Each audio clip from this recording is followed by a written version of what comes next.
When someone from the Uyghur ethnic minority live streams on a Chinese platform, he can be identified and his video will be flagged. That's thanks to a technique from Chinese online platform Alibaba. The World Health Organization is set to go to Wuhan to investigate the origins of the CCP virus. Will they be successful? What is the real strength of the Chinese army? Some media reports give insight into poor management and performance levels.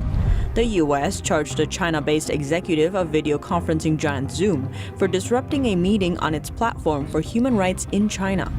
And the European Union and China aim to reach an agreement. The Chinese Communist Party is making some promises on trade and investment.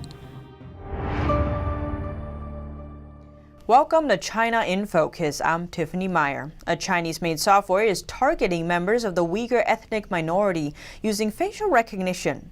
The tech can recognize ethnicities by scanning live stream video footage. When it finds a match, the video may then be flagged for review. NTD's Don Ma has more on the story. China's biggest cloud service provider is using software to target the country's Uyghur population. It uses facial recognition technology to scan live stream video footage and can recognize ethnic Uyghur by their facial features. When the tech singles out a match, the video may be flagged for review or removal. The information comes in a Wednesday report published by a US-based surveillance industry researcher. Research group IPVM found that Alibaba offers Uyghur facial recognition as a cloud service. The service, called Cloud Shield, allows customers to be notified when Alibaba detects a match. The Uyghur ethnic minority group originates from Central and East Asia. The group is native to the Xinjiang Autonomous Region in northwest China. Alibaba specializes in e-commerce and technology. It's the fourth biggest cloud service provider in the world. The company says Cloud Shield is used for content security. It can reportedly recognize spam and terrorism in videos. But IPVM found that Cloud Shield also features the ability to detect facial features in detail. That includes features indicating gender, age, race, whether the face is smiling or not, and whether they match the specific facial profile of a Uyghur. Alibaba told IPVM that these features were only used within a testing environment. But Alibaba never explained why it would need to test facial recognition for specific ethnicities. IPVM also found no signs that the Uyghur detection technology was only used as a test. Alibaba's cloud division is widely seen as a Chinese version of US-based tech giant Amazon's Web Services. It claims to have more than 3 million customers internationally and a reported $5.6 billion in sales for 2020. In another report by IPVM, Chinese telecom company Huawei was also found to be targeting Uyghurs. IPVM discovered in a document that Huawei had worked with Megvii, one of China's largest facial recognition providers. Together, they were reportedly testing facial recognition software with the ability to target Uyghurs. The document, labeled confidential, is an interoperability test report. It reveals that Huawei gave Megvii's recognition software a seal of approval. That's after it passed its testing phase.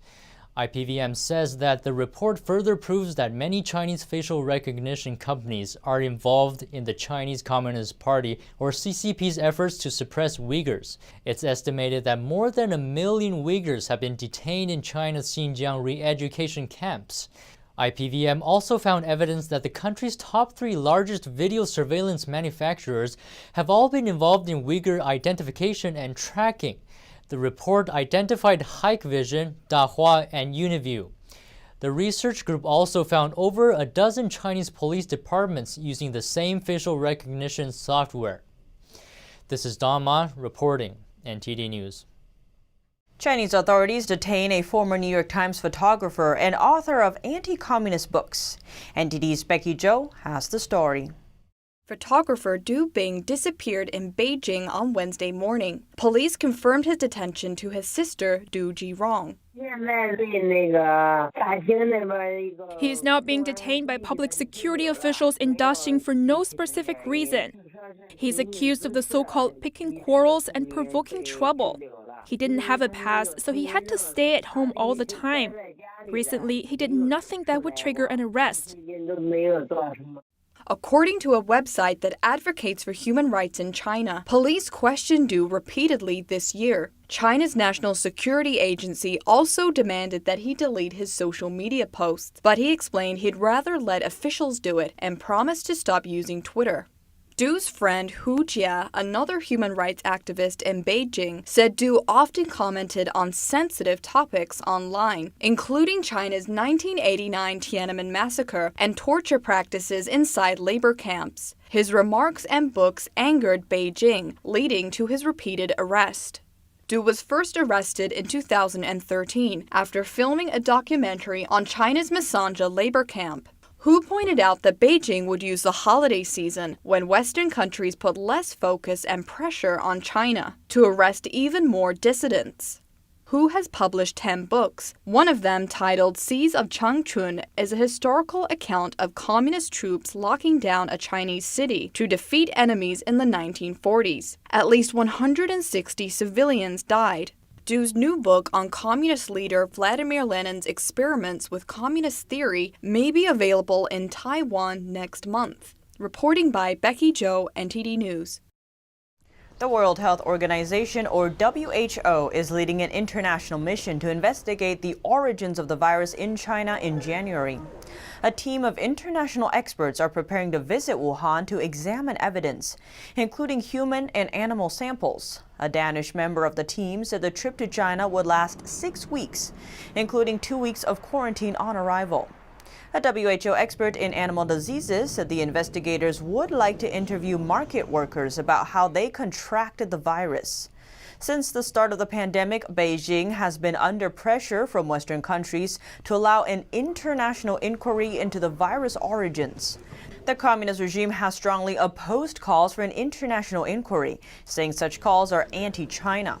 Australia called for a global inquiry into China's handling of the virus outbreak in April. China has since restricted import of Australian coal, meat, sugar, barley, cotton, timber, wine, and lobsters in retaliation. Now we turn to China's army, known as the People's Liberation Army, or PLA. This year, the Chinese Communist Party's top leader kept repeatedly speaking about preparing for war. Chinese media outlets have also increased reporting about the PLA's advancements and equipment. But some media reports give us a closer look into the Chinese Army's comparatively poor management and soldiers' ability levels. Army publication PLA News reported about a new type of cannonball firing test for soldiers. During the test, each soldier would fire cannonball ammunition on a practice field. Their performance would then be assessed. The article emphasized that no personnel from the equipment manufacturing company were present. That's after another field assessment earlier this year. At that time, each tank was accompanied by personnel from the manufacturer when firing cannonballs. That's because soldiers didn't have enough knowledge of the gear. The report also explained that during the November assessment, soldiers also had opportunities to test their problem-solving skills. It went on to describe one such test. After pressing the launch button, the cannonball didn't launch out of the barrel. Soldiers then had to manually check the system. After a time, they again tried to launch the shell and were successful. Based on the report, the issue seemed to have been caused by faulty equipment. Another article from PLA News described how one Army officer overcame difficulties to fulfill his duties. That's in an effort to procure equipment for China's military. Mr. Wei from the Army Equipment Department was tasked with choosing the best out of over 10 domestic weapon suppliers. In the face of stacks of product information and a large amount of complex data, he reportedly found it difficult to make a decision. That's until he visited a troop of soldiers for an equipment acceptance meeting. There, he discovered soldiers care little for parameters, but instead focus on the weapon's practical use. He then came up with the idea to test the equipment on a training field. After a firing competition with all suppliers present, he chose the best one based on performance. The report praised Wei for the new effective way of finding the best weapons, but it also shows that before Wei, the PLA had failed to perform physical verification work for its gear. It's commonly known that bribery takes center stage when the Chinese army chooses its sales and weapons suppliers, meaning weapons performance on the battlefield may be a main concern for Wei, but accepting bribes to line their pockets appears to be a more pressing concern for some of his colleagues. The report continued to describe other long-term problems that Wei solved, like air conditioning systems inside tanks that don't perform well, causing temperatures inside the vehicles to soar. Other problems include tanks being too slow to start when operated in low temperatures. The article praised Wei for solving the problems, but revealed basic quality problems have plagued the PLA for an extended time, and no one sought to fix them. Earlier this month, another article pointed a spotlight toward the seemingly poor skills on the PLA's technical staff. According to the report, an information and communication group under the Strategic Support Department deployed a new type of satellite communication vehicle some years ago. But none of the team's members understood how to operate it. As a result, one soldier who had achieved just a high school diploma spent a week learning how to use it. The report raises a number of questions, like why the manufacturer didn't train troops on how to use the new equipment. Displaying yet another common problem caused by China's frequent military bribery, after ensuring the sale of the gear, manufacturers take little care to ensure the quality and performance of the gear later on. As for other pressing questions, why wouldn't the PLA recruit professionals or those with relevant technical backgrounds to operate complex equipment? Instead of allowing soldiers with high school level education to teach themselves about the gear from scratch. The Trump administration is adding dozens of Chinese companies to a trade blacklist for their alleged ties to the military, effectively cutting them off from U.S. technology. In total, it targets 60 Chinese companies. This includes the country's top chipmaker, SMIC, meaning the company will need to have a special license from the Commerce Department before a U.S. supplier can send goods to it. SMIC has repeatedly said it has no ties to China's military, but it's already been in Washington's crosshairs. Last month, the Defense Department effectively banned Americans from being able to buy shares in the chipmaker from late next year. The new move could have a big impact on SMIC, as the company relies heavily on American technologies to manufacture chips. Companies already on the list include the telecoms giant Huawei and the maker of surveillance cameras, Hikvision. Now we look to Canada. Early this year, the U.S. Defense Department blacklisted a Chinese state-owned oil company over its association with the regime's military. But in Canada, this company has already gained a strong presence. China National Offshore Oil Corporation, or CNOOC, is China's third largest oil and gas producer. The company has established a solid foundation in Canada, going far beyond oil sands. The company maintains a shale gas operation, a power station, and wind farm in the country. CNOOC also made a big splash in 2012 when it bought Calgary-based company Nixon for $15 billion. But over the years, CNOOC has failed to keep its promises to retain Nixon's original management teams and employees. It has replaced senior Canadian staff with Chinese nationals and laid off workers. After the U.S. Defense Department added the company to a list of entities with Chinese military ties, CNOOC's Canadian stock dropped like a rock, plunging from about $160 a share to below $120 starting in late November. Two more Chinese firms, China Petroleum and Chemical Corporation and China National Petroleum Corporation, have also made significant purchases in Canada's energy sector.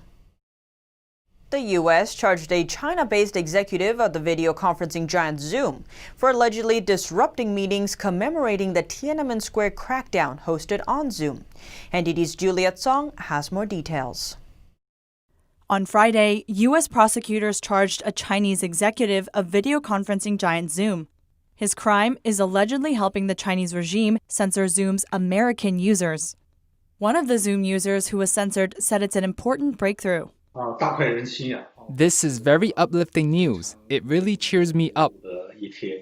The Justice Department didn't reveal the company's name in its announcement, but Zhou confirmed that the FBI told him the charge over the phone after the announcement was released. Also, during the past several months, Zhou has been providing the FBI with information about the Zoom censorship incident. The FBI agents and I had many conversations about this, both over the phone and face-to-face interviews. Zhou was referring to an incident this May. At the time, he helped co-organize an online event hosted on Zoom. The event was to commemorate June 4, 1989. On this day, Chinese troops moved into Tiananmen Square and fired at unarmed protesters asking for democracy. The topic remains taboo in China. Zhou is now one of the survivors and is now in the U.S. He said a survivor who's still in China joined the meeting as well. That person was arrested after the meeting and later released. But a week after the meeting, at the request of the Chinese regime, Zoom shut down their account. And the person who's now charged is the one who helped shut down their account. His name is Jin Xinjiang. He's the main contact person between Zoom and Chinese intelligence officials. If China wants to end certain virtual meetings hosted on Zoom, Jin is one of the persons they go to. The Justice Department said Jin and others ended 4 Zoom meetings commemorating the Tiananmen Square massacre this year. He also provides China with Zoom users' information, and in some cases, names and email addresses of Zoom's overseas users. He's based in China. Zhou Fengsuo, one of the Zoom users that was censored, said the FBI told him there would be new developments in the case. Reporting by Juliet Song, NTD News. The U.S. is banning electric utilities from buying certain power equipment from China. That's if they supply power to critical defense facilities. The Secretary of Energy issued the order on Thursday. It's designed to reduce the risk China poses to our bulk power systems, or BPS. These power systems are vital to the nation's energy security and national defense, among others. The equipment is used in substations, control rooms, power plants, including nuclear reactors. The Department of Energy says it believes China is equipped and actively planning to undermine the nation's BPS. The order takes effect on January 16th. The United States is warning Pacific Island nations to steer clear of Chinese telecom company Huawei Marine. That's after the company offered to build an undersea internet cable in the region for a cut-price bid. The U.S. has taken its campaign against Chinese telecoms underwater. Washington has warned Pacific Island nations against accepting a cut-price offer to build an undersea internet cable in the Pacific from China's Huawei Marine. It's a nearly $73 million project, bankrolled in part by the World Bank, designed to give an internet boost to Nauru, Micronesia, and Kiribati. Another of the countries involved, Nauru, has also signaled concern, although the third, Kiribati, has taken a more favorable approach after establishing formal diplomatic ties with China last year. Chinese telecoms companies have come under scrutiny abroad, especially giant Huawei Technologies. U.S. President Donald Trump's administration has pressured allies to squeeze the company out of future infrastructure projects. Huawei actually divested Huawei Marine earlier this year, but it's still a Chinese company and required by law to cooperate with Beijing's intelligence and security services. The cable project could be especially risky for Washington. According to plans, it would connect to another undersea cable used primarily by the U.S. government, which lands at the U.S. territory of Guam, an important base for the military. Huawei Marine's bid came in at more than 20% below rivals, and that low cost puts it in a good position to win. But the project is now at an impasse, according to the sources, as the countries and agencies involved fail to agree on the best way forward. Now we turn to the European Union. The EU and China aim to reach an investment accord by the end of the year. German and EU officials said the agreement would further open up the Chinese market for Europeans. The negotiations for this deal were launched in 2014 but stalled for years. A topic among others is, as the EU says, unfairness in trade, such as China's restrictions on European investment and subsidies for Chinese firms. China already has broad access to the EU market. The EU has been demanding China to provide European countries with equivalent access to Chinese markets. On Friday, a German government spokesman said China appeared more committed to reaching a deal. An EU official told Reuters China fears being isolated from the West as the United States steps up its trade war with Beijing, and Brussels has taken steps to monitor Chinese investment in strategic European sectors more closely. A senior Western diplomat in Beijing told Reuters China is asking impossible things for openings for Chinese investment in Europe in sectors that are not open to anyone, such as energy, water treatment, and public utilities. Now we turn to Africa, where the Chinese Communist Party has been collecting data from African politicians for years.